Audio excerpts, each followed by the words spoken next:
Unless you spend the second half of your life shining a light on it, you will continue to follow the same patterns of a same person, different haircut.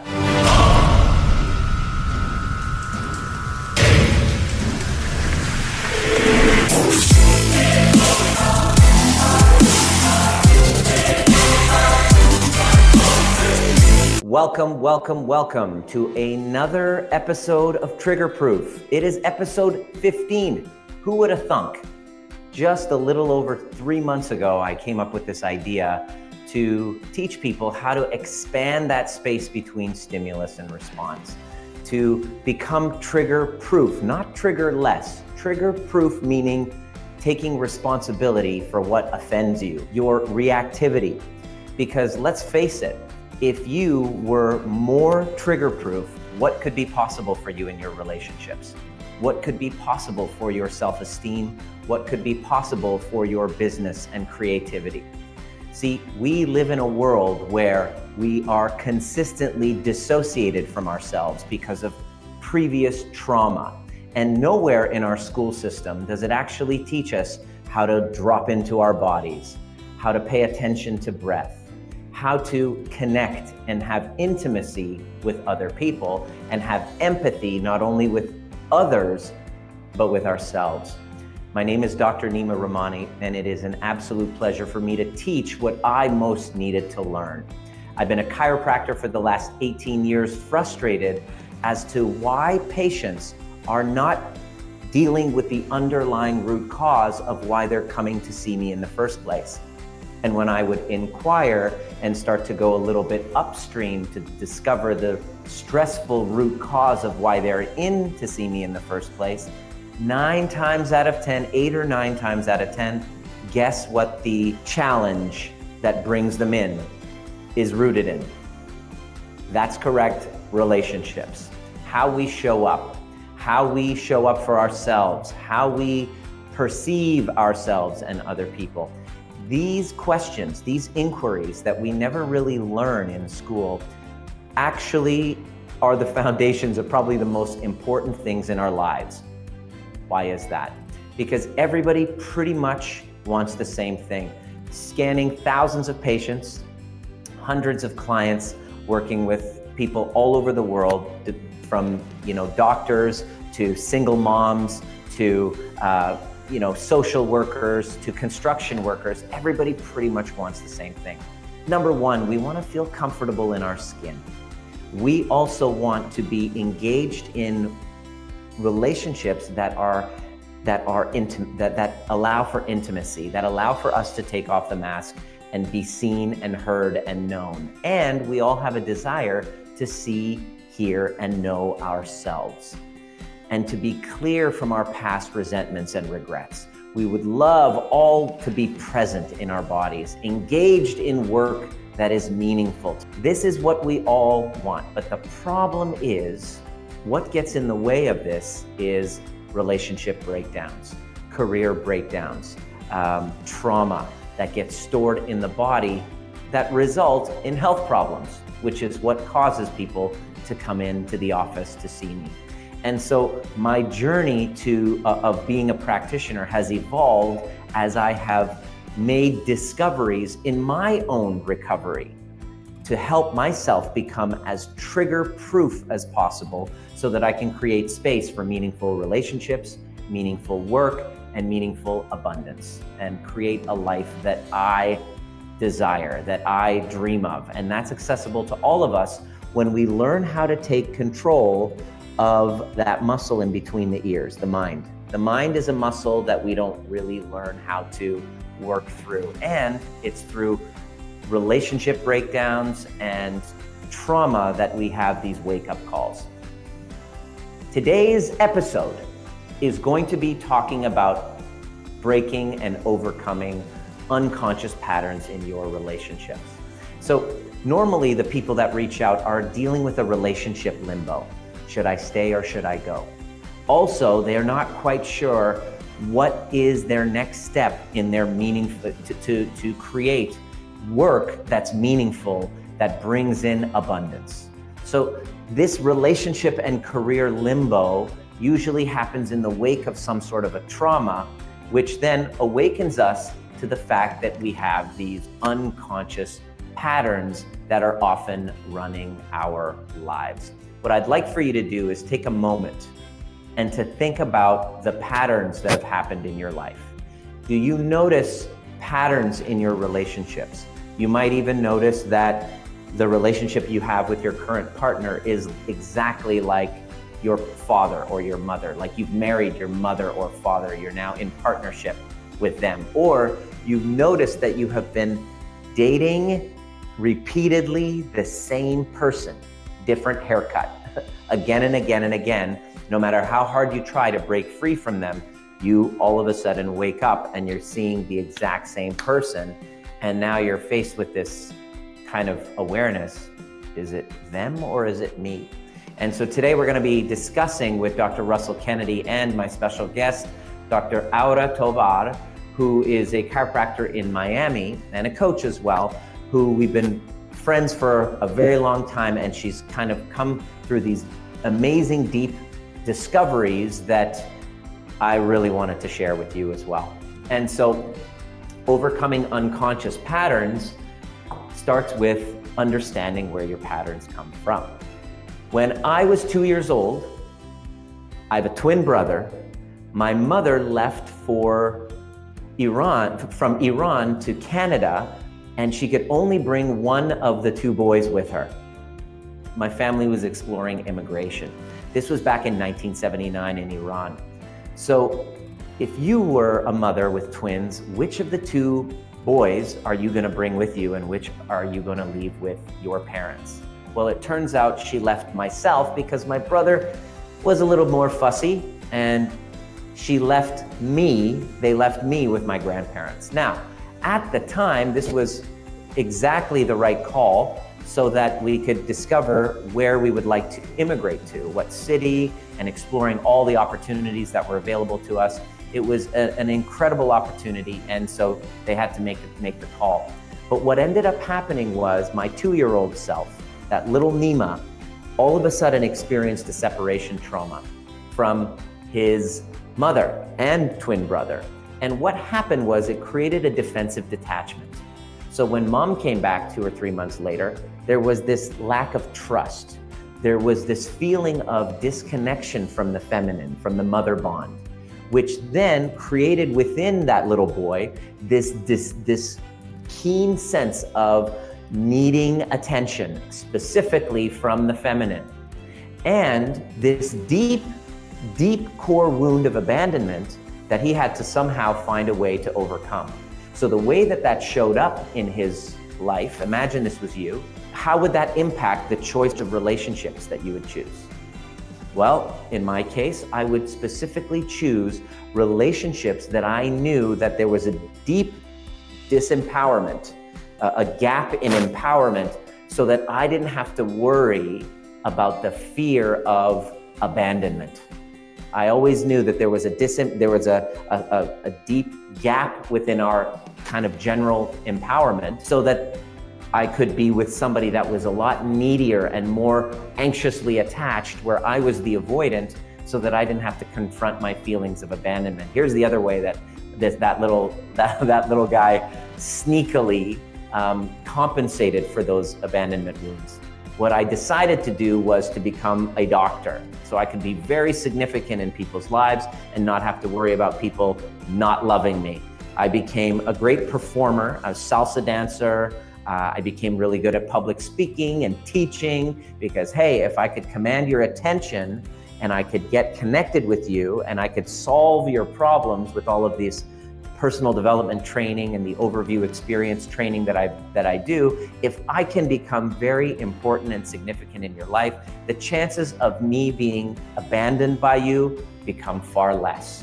So what would happen is I would then create these patterns in relationships of extreme disempowerment, narcissistic, codependent type of dynamic, this avoidant and anxious attached type of scenario, where I never really had to worry about feeling abandonment. And there was the disempowerment created the volatility, and it wasn't until this wake-up call that I experienced specifically last year. I went through a divorce maybe 8 years ago, and then the same patterns that I had in that relationship, I mimicked again in my last relationship. And it wasn't until this massive wake-up call, which serves as a gift.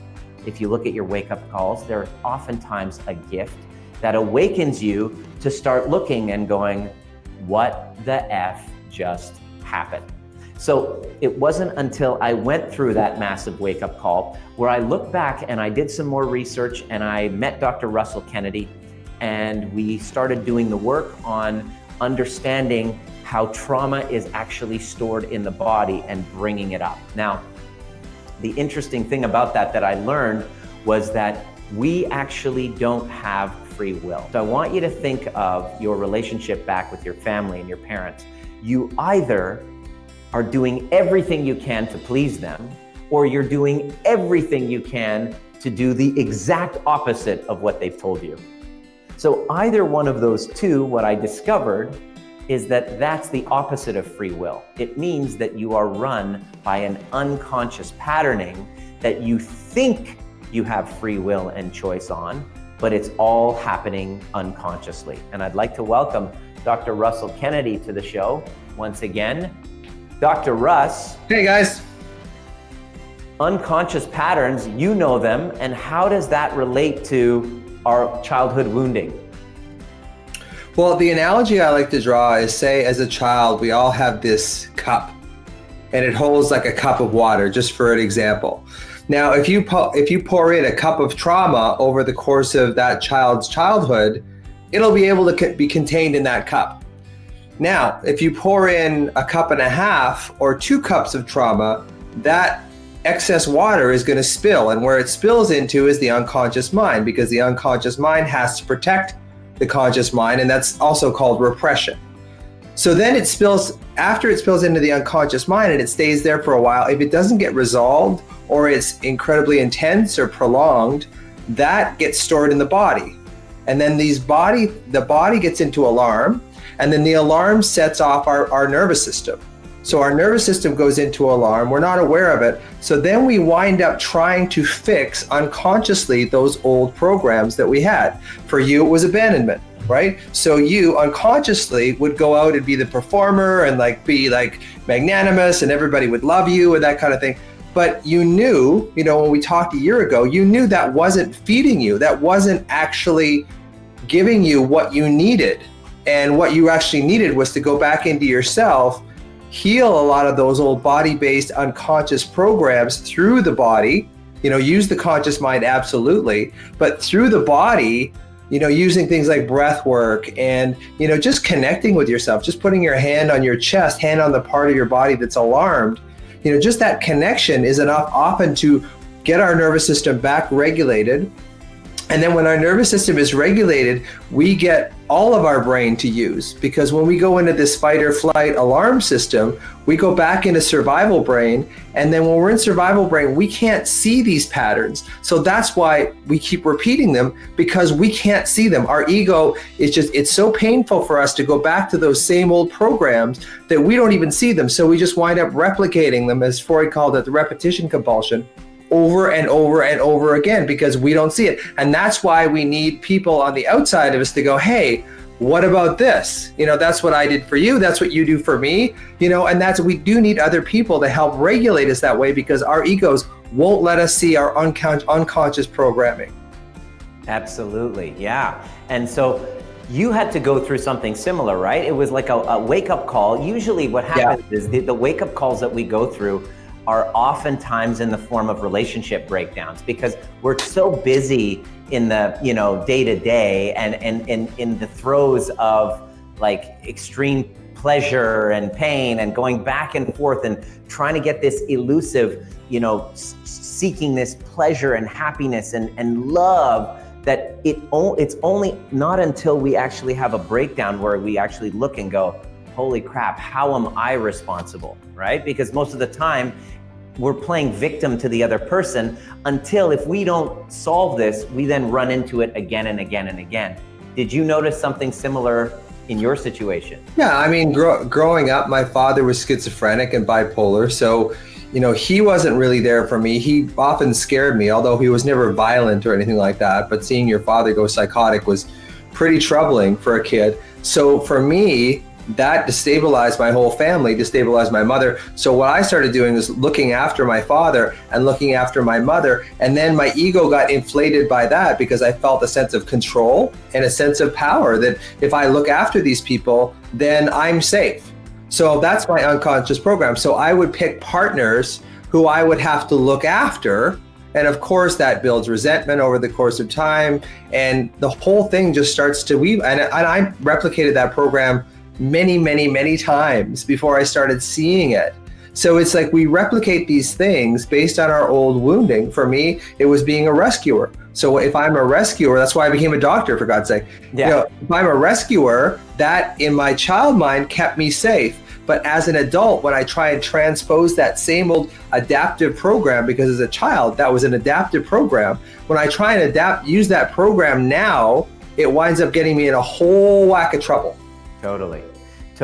And you raise a really interesting point, this concept of when things were an absolute shit show at home, in order for you to feel safe, you actually had to then disconnect from your own self and be highly empathic. So these are the empaths who are listening in, highly empathic and attuned to the needs of your parents. So you literally get this sixth sense and this intuition, and you're able to feel things, but that's not from a place of empathy and a place of conscious awareness. It's actually as a survival mechanism. And what ends up happening is that individual merges beautifully with the narcissist type who kind of mimics and merges with the parent, who is completely dissociated from themselves and anyone else and completely polarized towards their vision. And then this becomes this toxic dynamic that's completely unconscious, and until you have this wake-up call. Yeah, and they're attracted really strongly to me, and I'm attracted really strongly to them. So the whole thing is, and that's why I tell people, it's like, be really careful of these really, really intense relationships when you first meet someone, because maybe it's great, but also maybe you both are, you're just sort of working out your childhood wounds together. And more power to you if you can both realize it. Hey, I chose you because of this, maybe we could work on it. But more often it just becomes this unconscious show, and then the whole thing just blows up, and you kind of go, oh, what do I do? Which causes more alarm, which destabilizes your nervous system, which makes you unable to see, and then you go and choose the same person over and over again. And here's the problem. If you do not take responsibility for your step in the dance, what happens is you'll point the finger at the other person, you will label them, you'll call them all sorts of names, you'll label them, and then you will basically unconsciously repeat that pattern. Can you explain why that happens if you don't really get this part right? Well, yeah, because it's not, when you get mad at your partner, you're not really getting mad at them. Typically you're getting mad at one of your parents. We have this saying in therapy, it's not about what it's about, meaning when someone comes in to talk to you and say, I'm really upset that my wife is not doing this or not doing that. It has really nothing to do with your wife. It has something to do with an old unconscious trauma that you suffered probably as a child, and that you can't see it. So by definition, because you can't see it, you can't change it. So we need people on the outside, and that's why relationships are mirrors to us. If we keep having the same reaction to every single partner, if somebody, say, for example, I don't want to get into that, but basically if somebody does something negative in the relationship and they do it it's like someone cheats on you in every single relationship, who's the common denominator in that? Yeah. It's you. If you see, so this is for you listening, if you see a pattern coming up and you're constantly saying, every man has cheated on me, every woman has been abusive towards me, and you see this pattern, this is not about victim blaming, is it? This isn't about, you're not talking about victim blaming here. We're talking about the opportunity for somebody to then awaken, use them as a wake-up call, and start to see what are these unconscious patterns? And one of the questions that I love to ask, and it's very, very useful for you to ask in this situation, is this question is, what's the feeling that keeps coming up in your relationships? What is the general feeling? Is there betrayal? Is there abandonment? Is there guilt? And you want to look at all of the rejection. You want to look at all of those big ones. Of course, you're feeling sad and angry, but look deeper and get vulnerable. And generally speaking, we're going to talk to Aura in just a second. I asked her this very same question. And this feeling that came up again and again and again, that's the one you want to look back on and then start to ask the question, you know, where did this all come from? Where did that come from? Where was the earliest memory of me feeling that? And that's where the answer will be revealed of where the work can be directed to, isn't it? Yeah, and I think it's just really becoming aware of, you know, that it's not your current situation. It's something from your past that's being triggered. And if you don't expose that and see it for what it is, and again, your ego is going to blind you to it. So it makes it really hard. Your ego is going to want to blame the other person. Absolutely. Because it's so much easier. When you blame someone, it discharges that energy.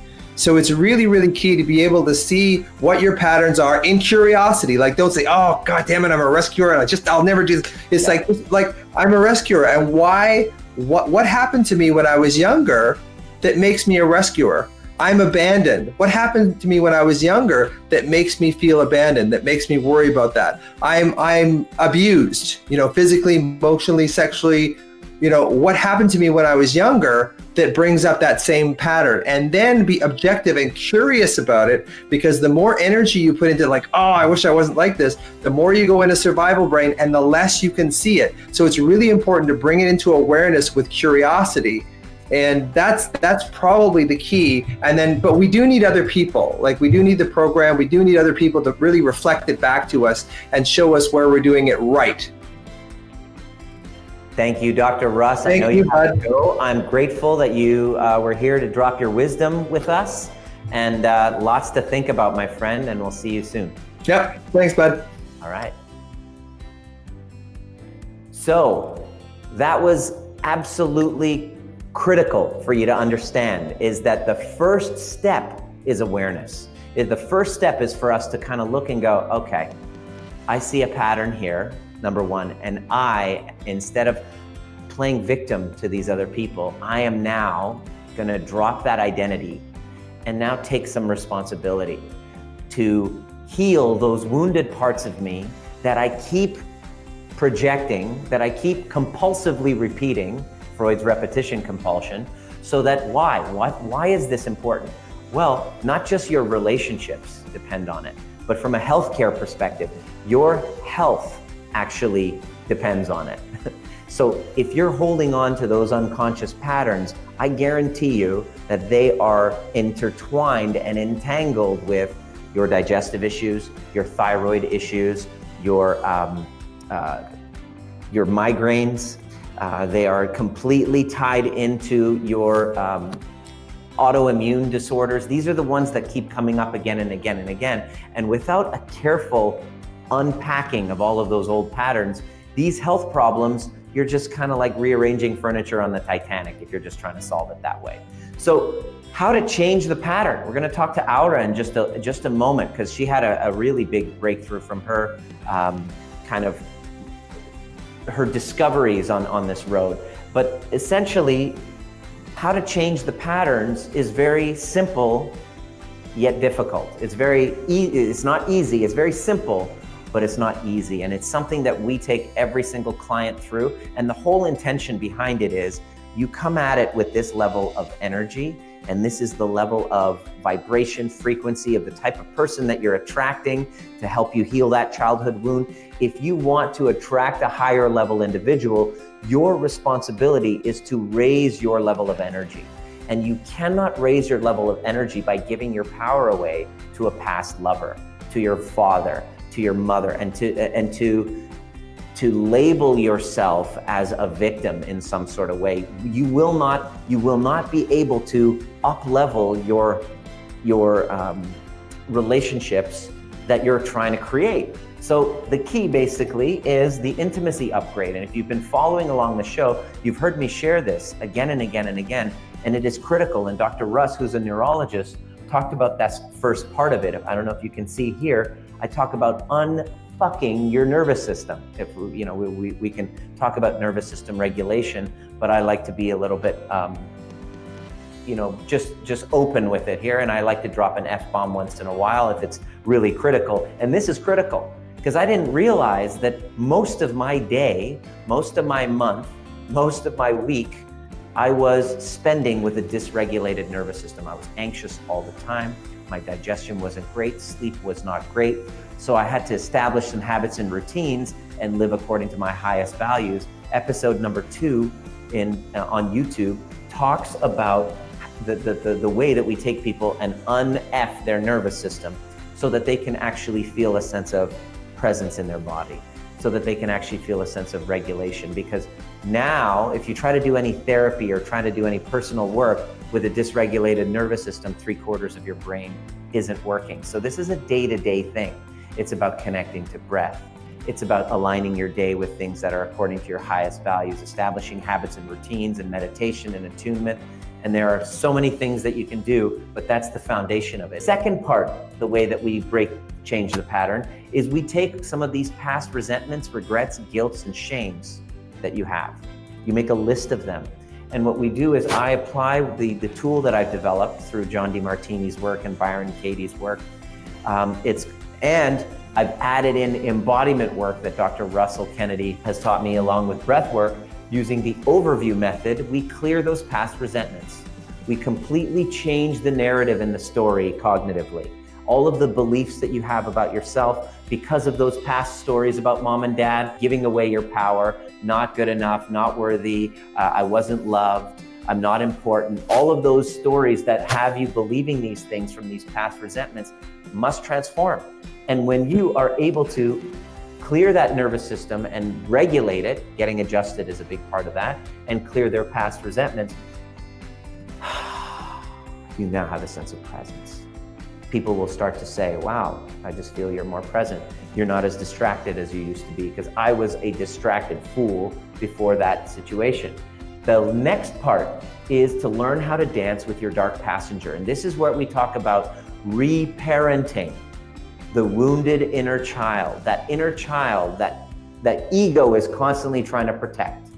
You're not good enough, not worthy of love, all of that wounded child. You need to learn how to dance with that dark passenger, that wounded child. And this is where the concept of reparenting comes in. And reparenting, simply put, is going back to those old stories and those old experiences and giving your younger self what you thought that you needed from mom and dad. When you take this work on, it's not just for you, it's actually gonna help the future generations and your parents. Last year, I moved in with my parents after my relationship breakdown because I knew that there was something incomplete. And I went to town and worked on clearing my resentments and parenting my wounded inner child and stopping the need to have approval from them and to be seen by them. And ironically, after I took that work on and empathized with myself through empathic communication with myself, and I learned how to empathize with them, my relationship with my parents completely transformed. They were there a couple weeks ago in Paris, seeing my talk with Dr. John DeMartini, and they were there for the entire day. It was a very meaningful, transformative trip for me because I took that on and reparented myself and changed my relationship with my own parents. They've become different people as well as a result. It's been very powerful. And when you learn how to dance with that dark passenger, that little wounded inner child, you've reparented, and it takes time, and you have a clear nervous system, you now have a sense of fulfillment and you're able to be authentic. You can take off the mask, and as Dr. Aura loves to say, get naked. And so the key component to that is you must have empathic communication as well. You must learn how to empathize with that wounded inner child and empathize with other people. And when you get that right, you have a deeper sense of understanding. fulfillment and authenticity and a sense of presence. And of course, none of this, as Dr. Russ was saying, is possible without a commitment to your greater version and having a community that can help you see the parts of you that you're not able to see. So without further ado, I want to welcome a dear friend of mine, Dr. Tovar, who is in chiropractor in Miami. And we met maybe 10 years ago, I'm not quite sure. 9 years ago. I think it was 9 years ago, yeah. When we were volunteering at a chiropractic mission trip, and there was this brother-sister bond that just happened, and we've been following each other along and staying connected, and lo and behold, she started this new series on the internet called Get Naked series, can you talk a little bit about what that is? Aura, where you practice, talk a little bit about the Get Naked series, why you do it, and what is the mission, and why you're doing it. Hi, Nima. So good to be here with you and your audience. This is great where you have been watching this whole program, and this is awesome. So I'm very grateful to be here. My name is Tovar. I've been a chiropractor for 21 years, and I practiced in my practice since 2000 for 20 years in Miami. I've also been a missionary for the last 11 years, a mother for 17 years. I call that's one of my capes I wear. And yes, the Get Naked series was born in 2014 when I was in the middle of a very toxic relationship. And after many years of studying self-development and going to seminars and retreats, I found myself in the middle of this mess in which I felt extremely depressed, and I couldn't believe that a woman like me, so strong, successful, had fallen into that kind of manipulative, toxic relationship as I saw it at that point. So I started studying further because I had no choice. I was at my very bottom, very depressed, having thoughts of committing suicide, and I feel like my kids were the only things that kept me alive, right? Because you stay strong for them. And I just started putting together everything that I had ever learned in my past in order to find my own survival guide. And that's how I got naked, and Get Naked was born, because it was my what I followed in order to stay during that toxic relationship. And eventually I got out of the relationship. I got strong enough to be able to leave it and see the blessing in it, just like we've been talking about it, because everything that we are exposed to, every relationship we have is there to teach us something that we are not seeing within ourselves. So I love what you guys were talking about. So Get Naked series had that beginning, and then I went through a divorce and it went down, and I had to go even further down in order to see what I was missing. And Get Naked has been evolving ever since, as I keep evolving, because obviously I love to teach what I need to keep learning and emphasizing. And I love these patterns that you're talking about in relationships, because that's what I do as a coach. I help people to heal their relationships with themselves mostly. And people reach out to me because they have relationship issues. But I'm not a relationship coach in that sense. We have to heal the relationship to yourself. So then everything around you then falls into its right place, and you learn what you need to learn. But Get Naked is all about what you were talking about. It's about accepting where we are, loving where we are, reflecting how we got there, then getting naked, which is stripping down all the layers that no longer serve us. And then in the Thrive part, developing the systems that are going to help you be your best every single day, because those are systems that you just don't learn. You got to do and redo and breathe and live. Totally. So Aura, let me ask you this. You've recently just gone through some discoveries. How does what we just discussed today relate to what you literally just have gone through? What patterns have you been noticing in your relationships you just became aware of? Yeah, I just recently went to another change in relationship, and this new change, shall we say, because it's, I don't even know what to call it, just made me look further. I said, that's it. I'm going to figure out what the pattern is that I keep repeating myself in relationships, because I got this relationship to self, I got my systems down, I'm good to go, and I help people do it, so I'm thriving there. However, I keep ending up wanting to fix people, right? Talking about what your guest was saying, the doctor that you have learned, yes. I don't want to butcher his name. And we're healers, right? So we want to heal. We rescue. That's it. That's me. So I figure out through working with you and talking that I end up wanting to rescue men in my life. And where did that come from, right? So that was the question. Where did this pattern come from? Yeah, so we had to look back, and I had to go back a long time, and I just couldn't see it because it's so sometimes for us, and I love what he said, that we need help seeing it. Because when you're in the middle of it, you don't see it. But with your help, I was able to see it. It had always been there. It's not like it wasn't. But I could see it in other people, and I could help people figure out their patterns, but I wasn't seeing it on myself. So we went back, and I realized that I felt like a failure at some point, because I was failing. I felt my very deep relationships with pets when I was little. And so just to provide some context, one of the questions that I asked Aura, which I'm asking you right now to look at within yourself, which is, what's the predominant feeling that keeps coming up in these relationships? Yeah. What keeps coming up in the relationship? What's the feeling? I feel like I am a what? And she said, failure. And I'm like, And then I asked this question, what's the earliest memory of that coming up? And so what did you discover there, Al? So we look back, and this took a while, honestly. I'm going to say this is not easy, you guys. You just got to stick with it, and you'll find it. So stick with it if you're going to think of the first thing. So I look back, and I realized when I was 8 years old, I had this hamster. I've always been very attached to my pets, but I ended up having this hamster, and I know it's just a small little rat or so. And I was so in love with it, and the hamster kept having health issues, and I just couldn't fix it. I couldn't help it, and he ended up dying. My mom said she gave him away, but we know he died.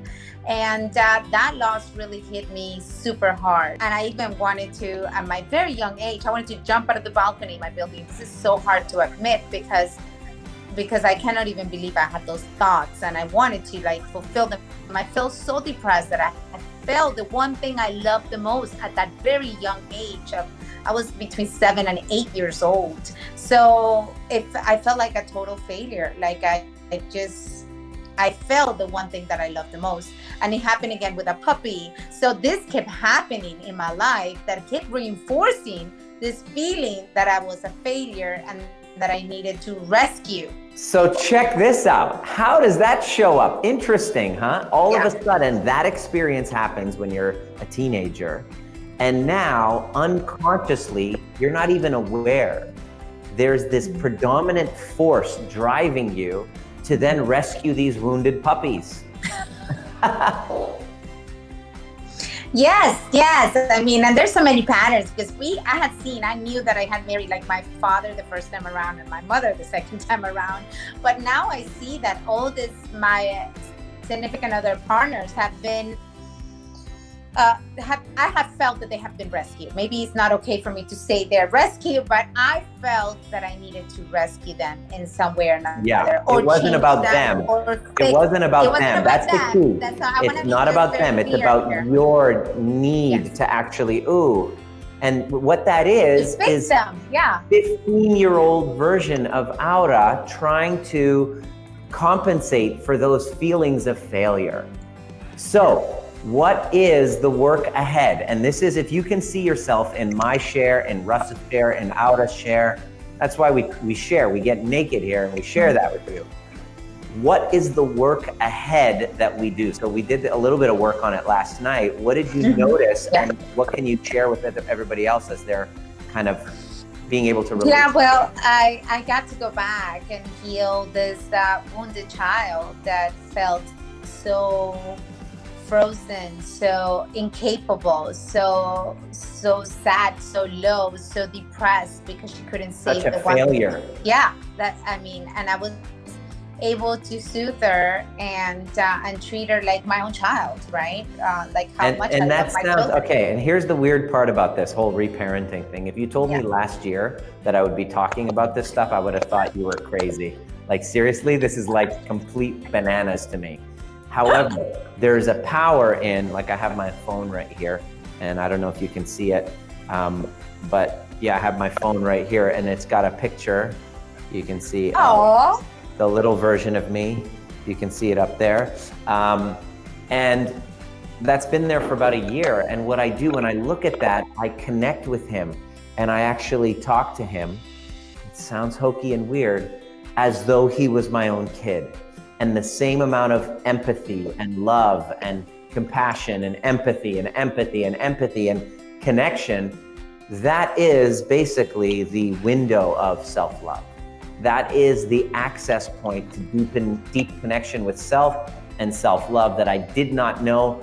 But as I've been practicing over time, what happens is you start to develop this sense of presence and a deep sense of connection with self.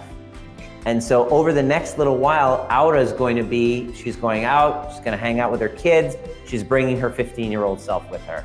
Does that make sense? Yeah, I'm bringing the 8-year-old because yes, she was very tiny. And funny enough, because I have a picture of when I was in high school and I have it in my desk to remind me where I've been and where I am now. And I do send love to that girl, but I think I needed to go further down and send love to my chubby 8-year-old. Yes, and in the body, like when you're doing, there's meditation that you can do, is you drop into your body as though you were giving her that exact amount of affection, attention, all of the things that you wanted from your mother, what you wanted from dad, but they were too into their own shit to be able to give you that. And to get those attachment needs met, what you're doing is from this point forward, you're committing to being the one to give that to you. I love when you say that. We're not putting that responsibility on anybody else. We are taking it upon ourselves. I always say that when I coach, I said, it's not their responsibility to make you happy or to complete you. They lie to us in Jerry Maguire. They lie to me. They lie to me. I complete you. Boo-less. So no, it is your responsibility to make yourself whole, and then just hopefully find another whole person in which you can then grow parallel towards your same goals.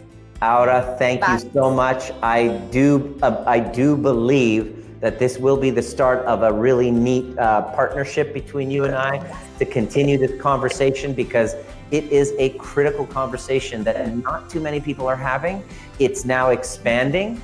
And with these shows like Bachelor and Bachelorette, where we're trying to find love and trying to find things to fill us up from the outside, you and I are committed to the conversation of filling from the inside, of upgrading your intimacy with yourself so that you can then change the world with it, but not until you take care of you first. So thank you, Aura, for being here, and I will see you at the next perfect time, my dear. Oh, we're gonna be in Jamaica this year. Yes, at the end of the year, New Year's. Spinal Missions. If you are a chiropractor and you are wanting to stay connected with a high level conversation, with a really high vibing group, and to serve with chiropractic, join us in Jamaica for Spinal Missions. Aura and I are going to be there, and we're both going to be speaking. So it's going to be a blast if you join us. Yeah, awesome. Thank you. See you, hon. Love you. Bye. Love you. Love you too. So, folks, that was your show today. Breaking unconscious patterns. The first step is a level of awareness. You must become aware of the pattern itself. And you must put the victimhood down and stop blaming the other people and start owning up to your part of the dynamic. This is all unconscious patterns, these complexes from childhood that you thought you had free will on, but in actuality you don't. It's these complexes, whether you're trying to run away from mom and dad or trying to please mom and dad, there's a complex going on that unless you spend the second half of your life shining a light on it and consciously changing those patterns and calling in a higher level of energy into your life, you will continue to follow the same patterns of a same person, different haircut. My name is Dr. Nima Rahmany. This has been episode 15 of Trigger Proof, ideal for those struggling in relationship or career limbo, wanting to get more powerfully aligned with themselves, to make a greater impact on the planet, and have a deeper connection with their purpose and a clarity of their past. Specifically for those of you who've done John DeMartini's work or Byron Katie have done cognitive work, but feel that there's something deep missing and want to get more grounded and present within themselves, this is the opportunity to do so. The intimacy upgrade is your path to getting there. I had to learn it myself because I teach what I most needed to learn. And I look forward to seeing you same time, Wednesday at noon Pacific, 3 p.m. Eastern, and that's, I believe, 9 p.m. in Spain, in Europe, and early Thursday morning in Australasia. We will see you next week live. God bless. See you at the next perfect time.